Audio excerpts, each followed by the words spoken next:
សូមជម្រាបសួរនាងខ្ញុំជួម៉ាក់ម៉ូនីកាជានាយិកាប្រតិបត្តិនៃអង្គការជនពិការកម្ពុជាសម្រាប់ថ្ងៃនេះគឺថ្ងៃទី15ខែធ្នូឆ្នាំ2025អង្គការជនពិការកម្ពុជាបានរៀបចំនៅកិច្ចប្រជុំបណ្ដាញទាក់ទងនឹងកិច្ចសន្ទនារវាងអ្នកបង្កើតគោលនយោបាយនិងអង្គការតំណាងជនមានពិការភាពហើយស្ដីអ្វីដែលយើងជជែកពិភាក្សានោះគឺទាក់ទងនឹងទូនាទីរបស់អង្គការតំណាងជនមានពិការភាពនិងការចូលរួមចំណែកក្នុងការអនុវត្តកម្មវិធីគាំពារសង្គមនៅថ្នាក់ក្រោមជាតិហើយក្នុងថ្ងៃនេះផងដែរគឺមានអង្គការតំណាងចំនួន60អង្គការតំណាងនៅវេទិកាស្ត្រីនិងកុមារដែលមានពិការភាពចំនួន64ស្ថាប័នក៏ដូចជាយុវជនដែលមានពិការភាពទូទាំងរាជធានីខេត្តក្រុង25ទូទាំងរាជធានីខេត្តក្រុងផងដែរហើយទន្ទឹមនឹងផងដែរគឺយើងមានតំណាងក្រសួងសង្គមគិច្ចក្រសួងផែនការនិងក្រុមប្រឹក្សាសកម្មភាពជនមានពិការភាពដែលអញ្ជើញចូលរួមផងដែរហើយក៏យើងមានតាក់ទងនឹងអង្គការជាតិនិងអន្តរជាតិដែលបានអញ្ជើញចូលរួមហើយអ្វីដែលពិសេសនោះគឺគ្រប់ប្រភេទពិការទាំងអស់ចូលរួមថ្ងៃនេះមានមនុស្សប្លង់ខ្សោយកំហើញក៏ដូចជាសោយសតិបញ្ញានិងកាយសម្បទាផងដែរតោះអញ្ចឹងយើងទាំងអស់គ្នាទៅស្ដាប់នៅចំណាប់អារម្មណ៍របស់អង្គការតំណាងជនមានពិការភាពតាមខេត្តក៏ដូចជាយុវជនដែលមានពិការភាពទាំងអស់គ្នាចា៎សួរបងចានាងខ្ញុំឈ្មោះសុភ័ក្រគឺជាយុវជនមកពីខេត្តត្បូងឃ្មុំហើយថ្ងៃនេះដែរនាងខ្ញុំបានមកចូលរួមកម្មវិធីប្រជុំបណ្ដាញដែលមានការរៀបចំដោយអង្គការជនពិការកម្ពុជាដែលមានការគ្រប់គ្រងពីកម្មវិធីAccess 2ចាថ្ងៃនេះដែរខ្ញុំពិតជាមានការរំភើបរីករាយជាខ្លាំងដែលបានមកចូលរួមដែលបានជួបបណ្ដាអង្គការជនពិការនិងម្ចាស់ជំនួយរួមទាំងបងប្អូនពូមីងដែលគាត់មានពិការភាពដែលបានមកចូលរួមនៅទីនេះចាថ្ងៃនេះដែរនាងខ្ញុំពិតជារំភើបសប្បាយរីករាយដែលបានមកទទួលនៅចំណេះដឹងដែលខាងកម្មវិធីដែលគាត់បានរៀបចំដែលពាក់ព័ន្ធជាមួយនឹងការកំណត់អត្តសញ្ញាណជនមានពិការភាពកញ្ចប់គ្រួសារនិងបានក្រីក្រចាហើយខ្ញុំនឹងយកនៅចំណេះដឹងទាំងអស់នេះដើម្បីទៅចែករំលែកនៅតាមសហគមន៍ចាបន្តបន្ថែមទៀតដើម្បីឲ្យពួកគាត់យល់ដឹងថាអ្វីទៅជាការកំណត់អត្តសញ្ញាណជនពិការហើយអ្វីទៅគឺជាកញ្ចប់គ្រួសារនិងអ្វីទៅគឺជាអត្ថប្រយោជន៍នៃបានក្រីក្រធ្វើបានសមត្ថភាពចានាងខ្ញុំជាយុវជនដែលមានការភាពសូមសំណូមពរដល់អាជ្ញាធរថ្នាក់ជាតិនិងថ្នាក់ក្រោមជាតិក៏ដូចជាអាជ្ញាធរភូមិឃុំនៅតាមមូលដ្ឋានចាសំណូមពរសូមឲ្យគាត់ជួយយកចិត្តទុកដាក់បន្ថែមចាអំពីការធ្វើបានក្រីក្រចាដើម្បីឲ្យគាត់មានអត្ថប្រយោជន៍ក៏ដូចជា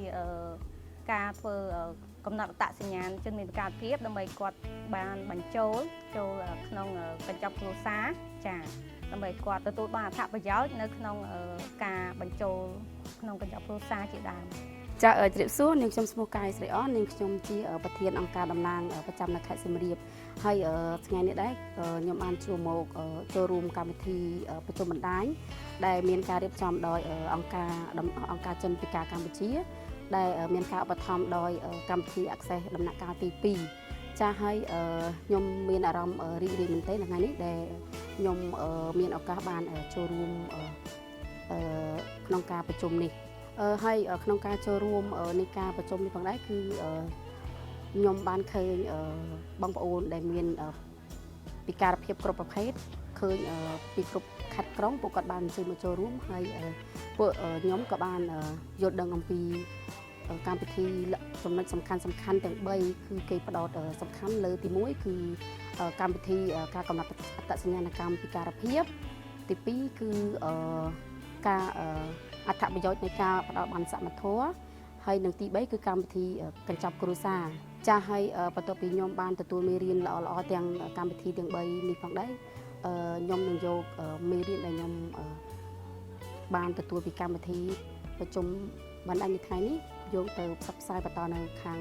សហគមន៍នៅខាងខេត្តសៀមរាបរបស់ខ្ញុំផ្ទាល់ចាហើយជាចុងក្រោយក្នុងនាមនាងខ្ញុំជាស្ត្រីដែលមានពិការភាពក៏ដូចជាអង្គការតំណាងដែលតំណាងឲ្យជនពិការទូទាំងខេត្តសៀមរាបក៏សូមស្នើសុំដល់អាជ្ញាធរគ្រប់ជាន់ថ្នាក់ដែលពាក់ព័ន្ធទៅនឹងពិការភាព ជួយផ្សព្វផ្សាយអំពីកម្មវិធីទាំង3នេះដល់ជនដែលមានពិការភាពនៅសហគមន៍ជាពិសេសគឺជនមានពិការភាពដែលគាត់នៅតំបន់ដាច់ស្រយាលឲ្យទទួលបានព័ត៌មានទាំងអស់នេះឲ្យបានគ្រប់ជ្រុងជ្រោយមួយវិញទៀតសូមអាជ្ញាធរគ្រប់ជាន់ថ្នាក់ជួយគិតគូរបន្ថែមដល់បងប្អូនជនពិការនិងបងប្អូនដែលមានជីវភាពខ្វះខាតឲ្យគាត់ទទួលបានអត្ថប្រយោជន៍ពីកម្មវិធីទាំង3នេះហើយជាពិសេសគឺយើងផ្ដោតលើកម្មវិធីកញ្ចប់គ្រួសារតាក់ទងទៅនឹងជនពិការដែលគាត់រស់នៅតំបន់ដាច់ស្រយាលផងដែរជំរាបសួរនាងខ្ញុំឈ្មោះអញ្ចំបាមកពីខេត្តកពតគឺជាយុវជនដែលមានពិការភាពហើយថ្ងៃនេះនាងខ្ញុំសប្បាយចិត្តមែនទែនដែលបានចូលរួមកម្មវិធីប្រជុំបណ្ដាញថ្នាក់ជាតិដែលរៀបចំដោយអង្គការជនពិការកម្ពុជាហៅកាត់ CDPO ហើយថ្ងៃនេះផងដែរគឺមានការចូលរួមពីតំណាងអង្គការ64អង្គការដែលមកពីតាមបណ្ដាខេត្តនិងក្រុមយុវជនដែលមកពីបណ្ដាខេត្ត25ខេត្តរាជធានីហើយថ្ងៃនេះផងដែរក៏ខ្ញុំបានទទួលបានចំណេះដឹងថ្មីៗទាក់ទងទៅនឹងកិច្ចគាំពារសង្គមដែលក្នុងនោះរួមមានការកំណត់អត្តសញ្ញាណគ្រួសារក្រីក្រនិងការកំណត់អត្តសញ្ញាណជនដែលមានពិការភាពដែលកម្មវិធីនេះគឺវាពិតជាមានសារៈសំខាន់និងមានអត្ថប្រយោជន៍មែនទែនសម្រាប់គ្រួសារក្រីក្រនិងជនដែលមានពិការភាពបន្ទាប់ពីនេះខ្ញុំទទួលបានចំណេះដឹងទាំងអស់នេះហើយនេះខ្ញុំនឹងយកចំណេះដឹងទាំងអស់នេះយកទៅផ្សព្វផ្សាយបន្តទៅដល់សហគមន៍របស់ខ្ញុំឲ្យបានទូលំទូលាយដើម្បីឲ្យពួកគាត់ទទួលបាននូវអត្ថប្រយោជន៍ជាច្រើនអំពីការកំណត់អត្តសញ្ញាណកម្មជនពិការនិងការកំណត់អត្តសញ្ញាណកម្មគ្រួសារក្រីក្រចាជាចុងក្រោយនេះខ្ញុំសូមសំណូមពរទៅដល់អាជ្ញាធរនៅថ្នាក់មូលដ្ឋានទាំងអស់មេត្តាជួយយកចិត្តទុកដាក់ទៅដល់ជនដែលមានពិការភាពធ្វើម៉េចឲ្យពួកគាត់ទទួលបាននៅបានសម្គាល់ជនដែលមានពិការភាពឲ្យបានគ្រប់គ្នានិងជួយឲ្យគ្រួសារដែលគាត់មានភាពក្រីក្រគឺទទួលបាននៅបានសមត្ថភាពទាំងអស់គ្នាហើយខ្ញុំសង្ឃឹមថាអាជ្ញាធរនៅថ្នាក់មូលដ្ឋាននឹងបង្កើនការយកចិត្តទុកដាក់និងជួយជុំជ្រែងគិតគូរដល់ជនដែលមានពិការភាពជាពិសេសជនដែលមានពិការភាពដែលគាត់មានសភាពធ្ងន់ធ្ងរដែលគាត់មិនអាចមកធ្វើបាននៅថ្នាក់ឃុំបានអញ្ចឹងមេត្តាជួយ